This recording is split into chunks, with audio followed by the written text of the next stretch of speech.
Bismillahirrahmanirrahim. Assalamu alaikum viewers. Welcome to my YouTube channel Mashal Education. Today I'm going to explain the structure of assembly language program and syntax rules of writing assembly language program. The lecture basically ma the computer science students the para upload kare de. The course num zamang sara microprocessor and assembly language de. تاسو کاینلی زما د یوټیوب چینل مشال ایجوکیشن سبسکرایب کړئ او بیل آیکن پریس کړئ چې د اسمبلی لینګویج کورس متعلق چې کوم نیکسٹ لیکچرز ز اپلوډ کوم چې دا غي متعلق تاسو ته نوټیفیکیشنز ملایويږي. سو کم ټو د ټوډے ټاپک structure of assembly language program. The assembly language program د structure باره کې به تاسو ته وایم چې کله هم مونږه پروګرام لیکو نو اول خو به مونږه په ریم کې د هغې پروګرام لپاره سپیس الوکیټ کوو لکه څنګه چې په نورو پروګرامونو کې د ډیټا لپاره او د کوډ لپاره په ریم کې سپیس الوکیټ کیږي په میموري کې سپیس الوکیټ کیږي د په ډیټا کې زموږ سره غو ویریبلز سٹور کیږي او په کوډ کې زموږ سره انسټرکشن سٹور کیږي بالکل دغه شانته په اسمبلی لینګویج کې هم مونږه د خپل پروګرام د لپاره په ریم کې سپیس الوکیټ کوو. نو د سپیس الوکیټ کول لپاره چې کوم ډایرکټیوز موږ استعمالو دا غي ډایرکټیو نوم زما سره ډاټ ماډل ډایرکټیو دی. ډاټ ماډل ډایرکټیو چې دی دا زما سره په ریم کې زموږ د پروګرام د لپاره سپیس الوکیټ کوي. کوم اسمبلی لینګویج چې موږ کوم اسمبلی لینګویج پروګرام چې موږ لیکو نو د هغه پروګرام د لپاره په ریم کې موږ د سپیس پکاري په دغه پروګرام د لپاره چې په ریم کې چې کوم سپیس الوکیټ کیږي دا د ډاټ ماډل ډایرکټیو په تور باندې الوکیټ کیږي. اوس په دې کې د سپیس چې کوم دی دا په دوو طریقو سره یا په دریو طریقو سره الوکیټ کیږي. نو چونکه زمونږ سره په اسمبلی لینګویج پروګرام کې ډیټا هم موجود وي کوډ هم موجود وي او سټیک هم موجود وي نو د ډیټا د لپاره به هم سپیس الوکیټ کیږي په ریم کې او د کوډ د لپاره به هم سپیس الوکیټ کیږي په ریم کې او دغه شانتي کپرس کا موږ په خپل پروګرام کې سټیک استعمالول غواړو نو د سټیک د لپاره به هم موږ سره په ریم کې سپیس الوکیټ کیږي. ها اوس زه به تاسو ته اول د دوه سیګمنټس ایکسپلین کما ډیټا سیګمنټ او کوډ سیګمنټ. په ډیټا سیګمنټ کې به زموږ سره د هغې پروګرام په ډیټا سیګمنټ کې به د هغې پروګرام هغه ډیټا سٹور کیږي په ریم کې چې د ډیټا د لپاره کوم سپیس الوکیټ شوی وي نو په دغه لوکیشن باندې به هغه ویریبل سٹور کیږي کوم چې موږ په خپل پروګرام کې استعمالو او دغه شانتي به کوم سپیس چې په ریم کې د کوډ سیګمنټ د لپاره الوکیټ شوی وي نو په هغه کوډ سیګمنټ کې به زموږ د پروګرام هغه انسټرکشن چې کوم دی هغه سٹور کیږي. و زموږ سره په اسمبلی لینګویج کې زموږ سره خوبي دا ده چې مونږه د خپل د پروګرام د سایز مطابق به په ریم کې سپیس الوکیټ کوو. ډیر زیات سپیس په هم په ریم کې نه الوکیټ کوو داسې نه چې زموږ د پروګرام سایز ورکوټی چونکې موږ بګینرز یو او موږ غټ سایز الوکیټ کو په ریم کې نو په هغې سره به میموري ویسټ شي بیډ یوټیلایزیشن اف ریسورسز به کیږي. نو موږ به د دې خبرې خیال ساتو چې موږ به د خپل د پروګرام د سایز مطابق په ریم کې سپیس الوکیټ کوو. د دې وجې نه د دې لپاره مختلف قسمه ډایرکټیوز موږ استعمالو لکه زه به تاسو ته اول ډاټ ماډل تینی ډایرکټیو ایکسپلین کما. د suppose I need a memory space of less than or equal to 64 KB for both data and code. So I will use tiny directive in my program. It means that a memory space of less than or equal to 64 KB will be allocated in the RAM for my program. اوس که پرز کا زه د خپل پروګرام د لپاره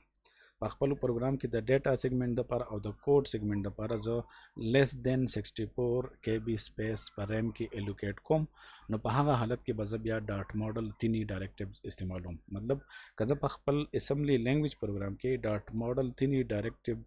استعمال کم نو زما د لپاره په پروګرام زما د اسمبلی لینګویج پروګرام کې چې کوم ډیټا سیګمنټ دی او کوم کوډ سیګمنټ دی دا غي ډیټا او کوډ سیګمنټ کمباین د لپاره چې کوم ریم کې کوم سپیس الوکیټ کیږي هغه به لیس دین اور ایکوال ټو 64 KB وي. ٹھیک شو عام طور باندې که فرض کا زموږ سره د پروګرام سایز ډیر زیات ورکوټی نو دغه لپاره موږ ډاټ ماډل تینی ډایرکټیوز استعمالو. ٹھیک شو په دې ورپسې زما سره چې کوم ډایرکټیو موږ استعمالو هغه ډاټ ماډل سمال ده. And if I want to allocate a memory space less than or equal to 64 KB to each data and code separately, then I will use a small directive in my program as. उसके परस का जो पखपल assembly language program की the data segment the para less than or equal to 64 kb space allocate call वालम पर एम की और the code segment the para hum less than or equal to 64 kb space allocate call वालम पर एम की न पर आग हालत के बजबिया डॉट मॉडल स्मॉल डायरेक्टिव इस्तेमाल हो मतलब का जब अखपल assembly language program के डॉट मॉडल स्मॉल डायरेक्टिव बोली कम न पर दगे हालत की बाद जमा द प्रोग्राम द code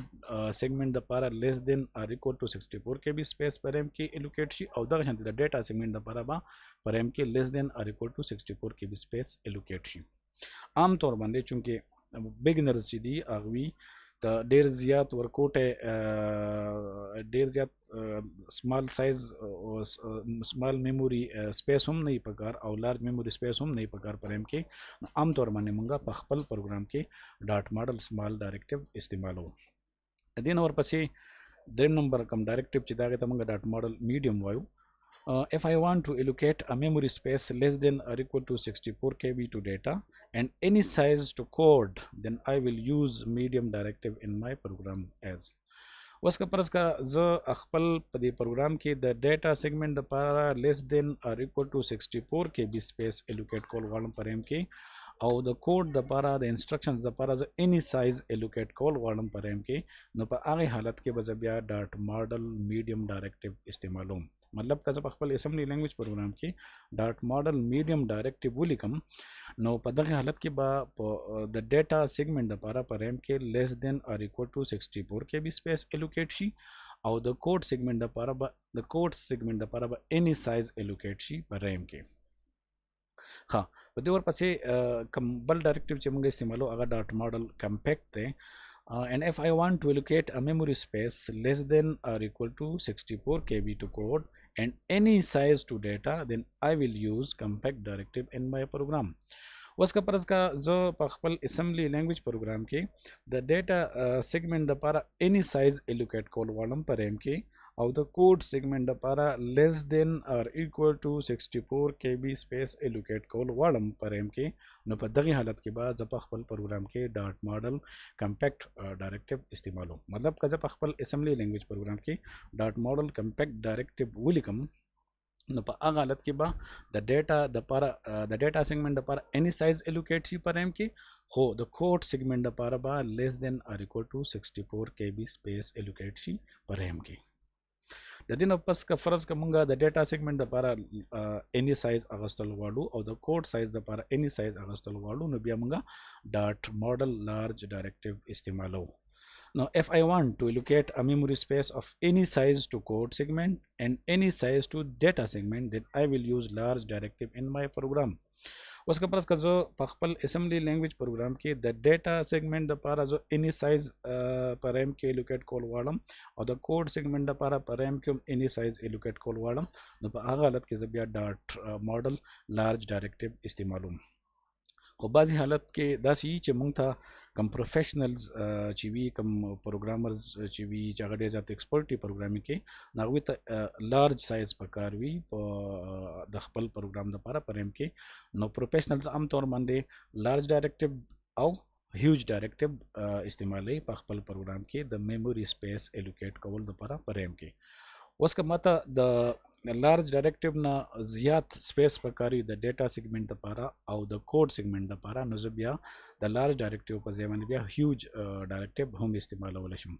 if I want to allocate a memory space of any size more than that allocated by large directive to code as well as data, then I will use huge directive in my program.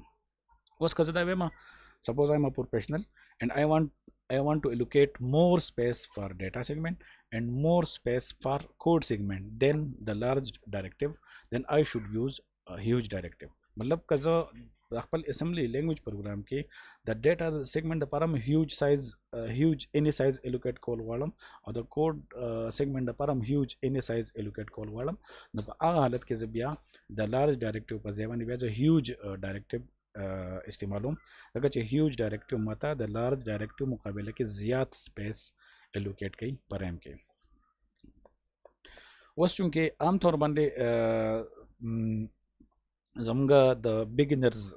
د پروګرام سایز چونکې ورکوټي پروګرام دومره غټ نه نو په هغه حالت کې مونږه دا خبره ریکمند کوو چې مونږه سمال ډایرکټیو استعمالو ځکه چې په سمال ډایرکټیو کې تاسو ته مو وی چې د ډیټا او د کوډ د بارا 6 لیس دین ار ایکوال ټو 64 KB سپیس الوکیټ کیږي نو دا زما سره ګډ پروګرامینګ دی چې بګینرز چې دی هغه په خپل پروګرام کې په دې ډایرکټیوز کې سمال ډایرکټیوز استعمال کی ځکه چې کومګه د پروګرام سایز کې ان کیس زمونږ ورکوټي او موږ په ریم کې زیات سپیس الوکیټ کو د لارج ډایرکټیو په تور باندې یا د هیوج ډایرکټیو په تور باندې نو په دې کې به میموري ویسټ کیږي او د تمنګه بیډ یوټیلایزیشن اف ریسورسز وایو نو ګډ پروګرامینګ پریکټیس دا دی چې مونږه د خپل ضرورت مطابق سپیس په میموري کې الوکیټ کو د بګینرز لپاره خبردار چې هغه په خپل پروګرام کې سمال ډایرکټیو استعمال کړي ها د دې نو پس په زه تاسو دا وایم که فرض کا کله نه کله مونږ په خپل اسمبلی لینګویج پروګرام کې سټیک هم استعمالو نو کې ان کیس مونږ په خپل اسمبلی لینګویج پروګرام کې سټیک استعمالو نو دا غي د پیاره بیا مونږ ډاټ سټیک 100h ډایرکټیو استعمالو چې دا مونږ سټیک سیګمنټ ډایرکټیو وایو او دا سټیک سیګمنټ ډایرکټیو په زمونږ په اسمبلی لینګویج پروګرام کې چې کوم سټیک مونږ استعمالو دا دغه سټیک هغه سایز چې کوم دی هغه سپیسیفای کوي او عام طور باندې دا سټیک سیګمنټ ډایرکټیو چې کوم دا ماته 100.stack100h چې کوم دا ماته دا موږ په خپل پروګرام کې د سټیک د سایز د ډیفاین کول لپاره استعمالو او دا زموږ لپاره سفیشنٹ سټوریج دی په پروګرام کې اوس د سټیک دا خو موږ د میموري د الوکیشن خبرو کړه چې د اسمبلی لینګویج پروګرام لیکل لپاره به په ریم کې مونږه سپیس الوکیټ کوو د ډیټا سیګمنټ لپاره به جدا سپیس الوکیټ کیږي د کوډ سیګمنټ لپاره به جدا سپیس الوکیټ کیږي او دغه شانتي که خپل پروګرام کې مونږه سټیک استعمالول غواړو نو د سټیک سیګمنټ لپاره به جدا سپیس الوکیټ کیږي اوس مونږه په خپل پروګرام کې مونږه پروسیجرز هم استعمالول شو مونږه یو پروسیجر هم استعمالول شو او مونږه منی پروسیجر هم استعمالول شو عام طور باندې د سمپلیسیټي لپاره for the sake of simplicity beginners چې کوم دي هغه په خپل اسمبلی لینګویج پروګرام کې یو پروسیجر خامخا استعمالي اني هاو پروفیشنلز چې دي هغه چونکه هغه ایکسپرټي هغه په خپل پروګرام کې د یو پروسیجر په ځای باندې منی پروسیجر استعمالول شي now let's discuss the structure of the پروګرام اوس به د پروګرام د سټرکچر ایکسپلین کوم چې بده کې به د ډایرکټیوز موږ څنګه لیکو د ډایرکټیوز په کوم سیکوینس کې لیکو نو داغه لپاره به تاسو ته د ډاس سیګمنټ دا کوم سیګمنټ چې د تاسو ته د دې لیکچر په اند کې ایکسپلین کوم داغه نه مخکې به تاسو ته د ډاټ ماډل سمال او سټیک ډیټا کوډ وغیرہ دا ډایرکټیوز تاسو ته ایکسپلین کوم نو اول براشو ډاټ ماډل سمال لکه څنګه چې ما تاسو ته ویل چې دا موږ ماډل ډایرکټیو وایو او دا زموږ د لپاره زموږ د اسمبلی لینګویج پروګرام د لپاره په میموري کې سپیس الوکیټ کوي د ډیټا د لپاره او د کوډ د لپاره تاسو ته مو چې د عام طور باندې 64 KB space less than or equal to 64 KB space allocate کیږي زمونږ د اسمبلی لینګویج پروګرام لپاره پریم کې نو که فرض کړه په خپل پروګرام کې less than or equal to less than کزه په خپل اسمبلی لینګویج پروګرام کې د ډیټا د لپاره less than or equal to 64 KB space allocate کول غواړم او د کوډ سیګمنټ لپاره less than or equal to 64 KB space allocate کول غواړم د خپل اسمبلی لینګویج پروګرام لپاره نو په هغه حالت کې زه ډاټ ماډل سمال ډایرکټیوز استعمالوم څنګه چې تاسو ته ما ایکسپلین کړم ٹھیک شو د دې نه پس ورپسې زما سره تاسو ته مو ویل سټیک دغه ته موږ سټیک سیګمنټ ډایرکټیو وایو او تاسو ته ما دا ویل چې دا چې دی دا به په خپل اسمبلی لینګویج پروګرام کې موږ سټیک استعمالو نو بیا موږ ډاټ سټیک 100h سټیک سیګمنټ ډایرکټیو استعمالو او دا په ریم کې زموږ د پروګرام لپاره سټیک هغه سایز ډیفاین کوي یا د سټیک لپاره سایز په ریم کې الوکیټ کوي دا خو د ډاټ سټیک 100h explanation show د دینه بعد برا شو ډیټا سیگمنٹ تا او کوډ سیگمنٹ تا اوس ډیټا سیگمنٹ چې دی دا زموږ د پروګرام یو اهم سیگمنٹ دی د کم ویریبل چې موږ په خپل پروګرام کې استعمالو کم ویریبل چې موږ په خپل پروګرام کې ډیکلیئر کوو د عام طور باندې موږ په ډیټا سیگمنٹ ډایرکټیو کې لیکو مطلب ډیټا سیگمنٹ ډایرکټیو کې زموږ ویریبلز ډیفاین کیږي زموږ ویریبلز ډیکلیئر کیږي کم چې موږ په خپل اسمبلی لینګویج پروګرام کې استعمالو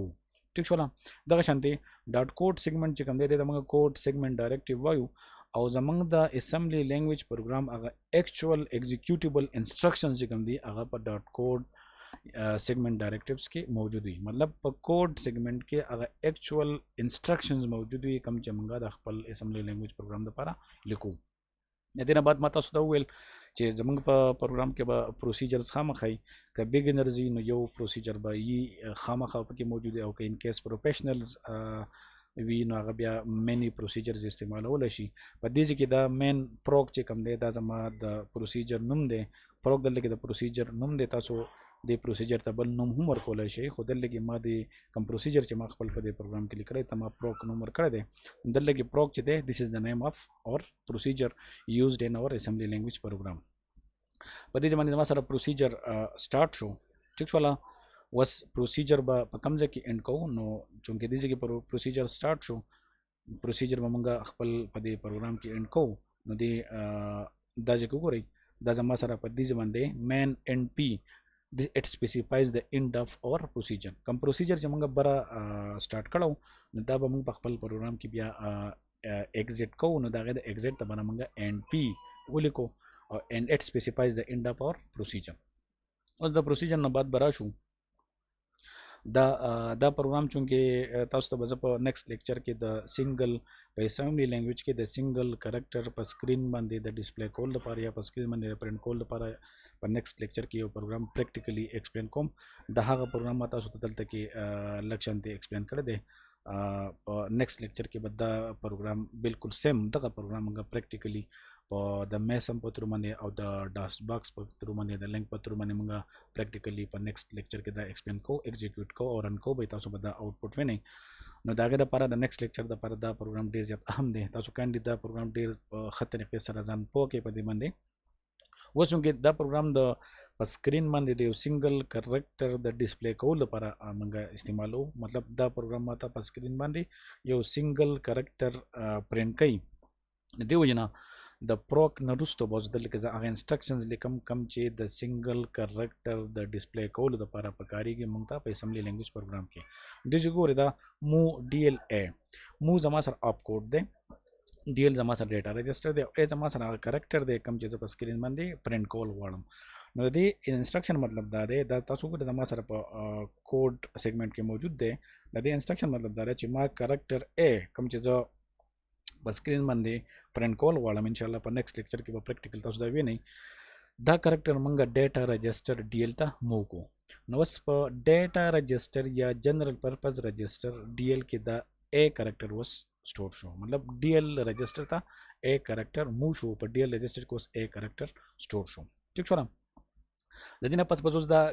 دا سنگل کریکټر به زه اوس پرنٹ کوم نو د سنگل کریکټر د پرنٹ کول لپاره به زه سروس روټین استعمالوم نو د سنگل کریکټر د لپاره په اسمبلی لینګویج کې کم سروس روټین موږ استعمالو هغه زموږ سره 2 دی نو ما انسټرکشن دا ولیکو چې مو h2 ما اکومولیټر رجسٹر ته 2 مو کو د دې مطلب دا دی چې سنگل کریکټر زما سره په سکرین باندې پرنٹ کا دا زما سره یو سروس روټین دی کم چې د سنگل کریکټر د پرنٹ کول لپاره استعمالېږي د دې نور پسې چې کله همغه په اسمبلی لینګویج کې د انپوټ هارډویر سره انټراکشن کوو یا د آوټپوټ هارډویر سره انټراکشن کوو نو موږ به خامخا انټرپټ استعمالو چونکې دلته کې موږ یو سنگل کریکټر ټیکسټ موږ په سکرین باندې پرنٹ کول غواړو مطلب د آوټپوټ هارډویر سره موږ انټراکشن کوو نو دلته کې به انټرپټ N21H استعمالوم دا N21H دا زما سره انټرپټ دی او دا د لپاره استعمالېږي چې زه په هارډویر سره به انټراکشن کوم یا د هغه هارډویر سره د انټرپشن لپاره ما دا N21H انټرپټ استعمال کوم اوس د دې انسټرکشن مطلب دا دی مو AH پور CH اوس چې تاسو ګورئ زمونږ دا سنگل کریکټر چې دی دا فلحال په ډیټا رجسٹر DL کې سٹور دی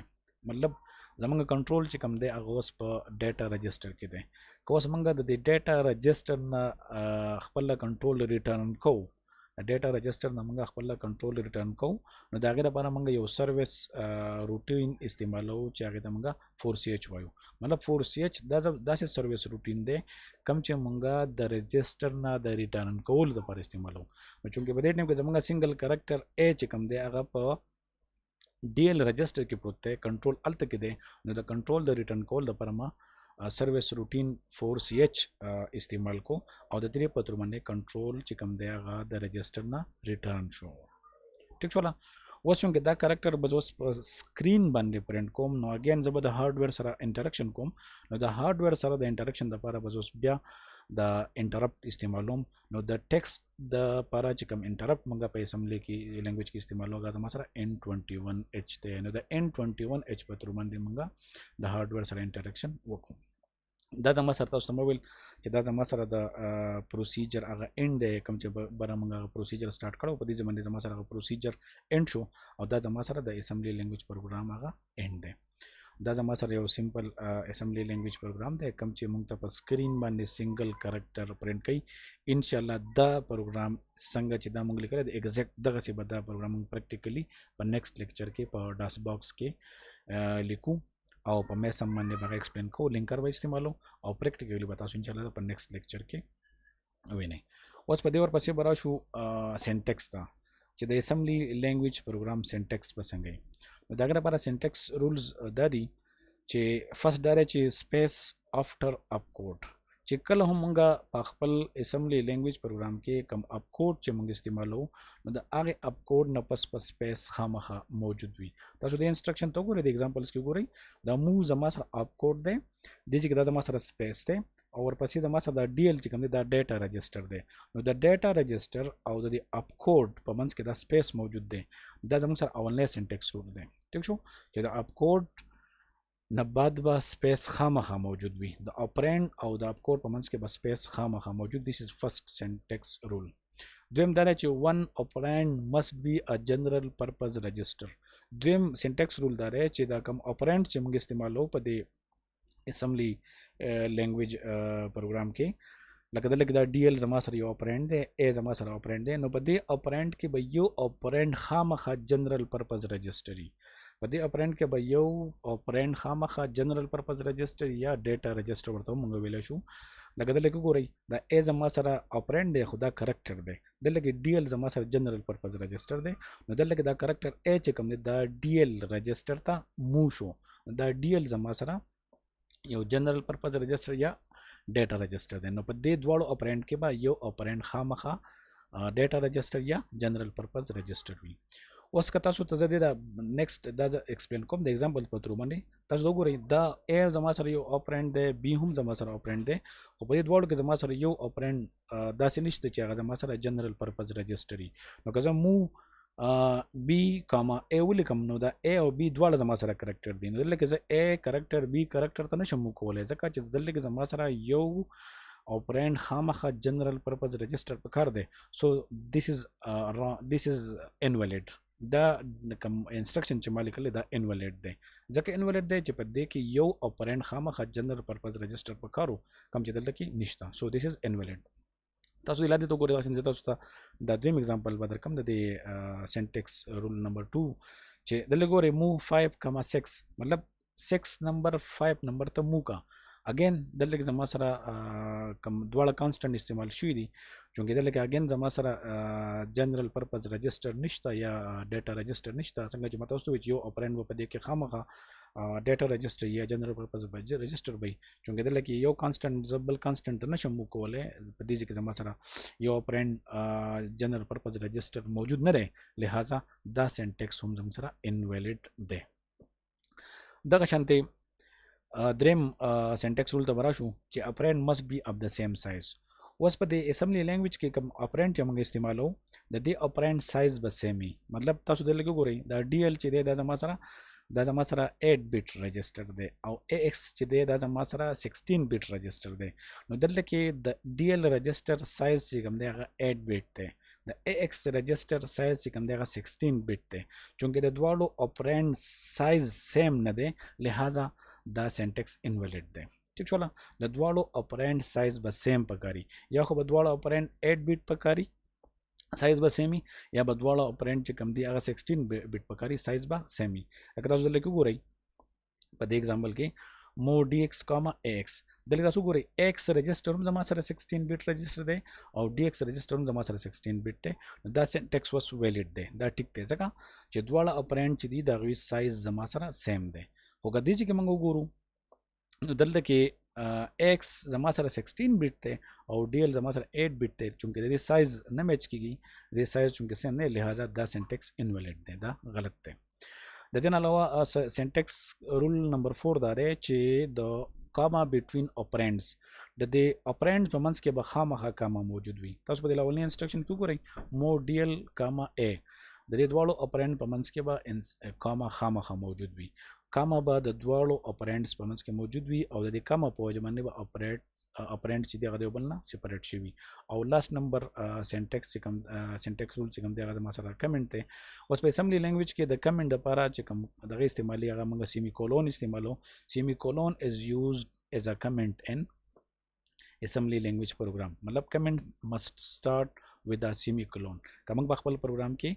د comment استعمالو هغه موږ د semicolon نه سٹارټ کوو ٹھیک شو دا زما سره د نننی لیکچر اند ان شاء الله دا